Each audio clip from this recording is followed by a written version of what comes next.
जय हिंद। जम्मो संगवारी मन ल जय जोहार। राम वन गमन पथ के अलग अलग स्थान ला एक ठा प्यारा सा कहानी के साथ हमन आगे बढ़ात हन। ता ओकरे अगले कड़ी में आप सब मन के स्वागत है। जैसे कि आप सब मन जानते छा, स्थान और कहानी के डिमांड के हिसाब से छत्तीसगढ़ी और हिंदी दोनों भाषा का उपयोग हम बीच बीच में करत रहथन। तो वैसने आगे भी जारी रही। तो चला आगे बढ़त हन।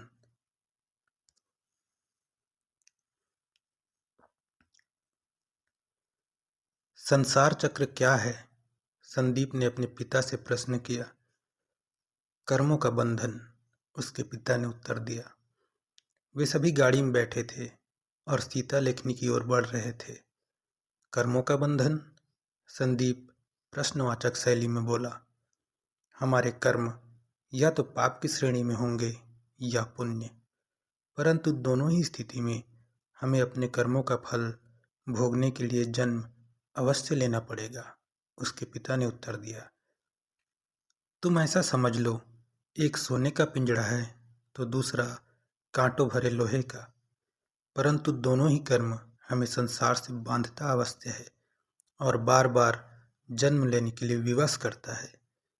फिर इससे निकलने का उपाय क्या है? संदीप ने पुनः प्रश्न किया। पाप और पुण्य दोनों से रहित कर्म करके, संदीप के पिता अभय ने उत्तर दिया। ये कैसे संभव है? संदीप बोला। मनुष्य जब तक जीवित है तब तक कोई ना कोई कर्म तो करेगा, और वो कर्म या पाप की श्रेणी में आएंगे या पुण्य के।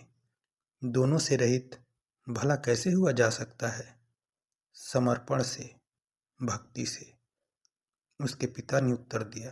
पिता पुत्र के मध्य चल रहे इस गूढ़ संवाद को सभी बड़े ध्यान से सुन रहे थे। जिस प्रकार एक बीज को भूमि पर डाला जाए, उसे खाद और पानी दिया जाए तो वो अवश्य ही एक वृक्ष का रूप धारण कर लेगी, किंतु यदि उस बीज को आग से भूंज दिया जाए तब क्या खाद पानी देने से वृक्ष का रूप धारण करेगा? नहीं।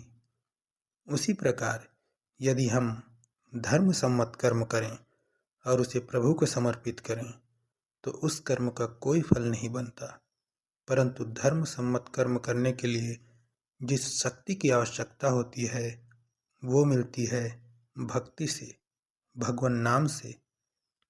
जैसे हम सब इस यात्रा में कर रहे हैं, हर समय राम नाम का जप, और इस दौरान हम जो भी कर्म कर रहे हैं वो उन्हीं को समर्पित कर रहे हैं। इस समय उनकी गाड़ी सीता लेखनी की ओर बढ़ रही थी। मार्ग में उन्होंने सीतामढ़ी घाघरा, सीतामढ़ी छतौड़ा, सिद्ध बाबा आश्रम आदि रामायण कालीन स्थलों के दर्शन किए थे। यही जीवन जीने की कला होनी चाहिए। सारे कर्म करते हुए भी कर्म बंधन से मुक्त, और वास्तव में इसी कारण ही हमें मानव देह की प्राप्ति होती है, ताकि हम भगवत भजन कर सकें और संसार चक्र से मुक्त हो सकें। उनकी इस गूढ़ चर्चा के समाप्त होते होते वे सीता लेखनी पहुंच चुके थे। गाड़ी से उतरते ही उन्होंने इस पवित्र स्थान को साष्टांग प्रणाम किया। उनके हृदय में भक्ति थी और यह स्थान उनके इष्ट की निशानी थी।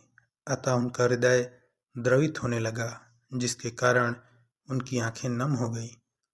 कुछ देर तक वे सभी भाव विह्वल होकर उस स्थान को निहारते रहे। तभी एक ग्रामीण वहां से गुजरने लगा। अरुण ने उसे रोका। राम राम भाई। अरुण बोला। राम राम। वह व्यक्ति बोला। इस स्थान के बारे में आप कुछ बता सकते हो?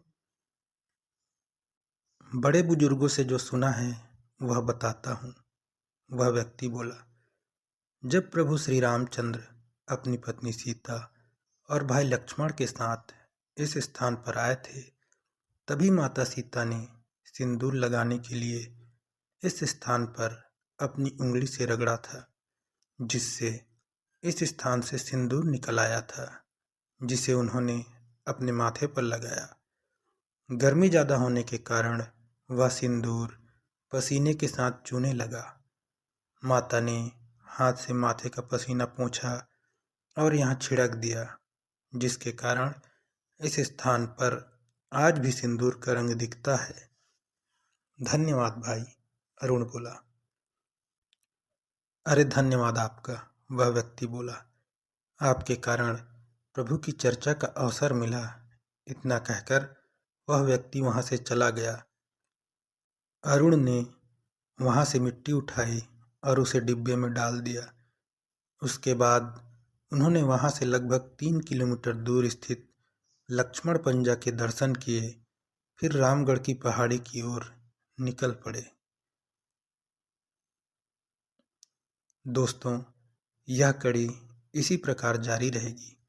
यदि मेरा प्रयास आप लोगों को अच्छा लग रहा है तो कृपया वीडियो को लाइक कीजिए, चैनल को सब्सक्राइब कीजिए और अपने दोस्तों के साथ शेयर कीजिए।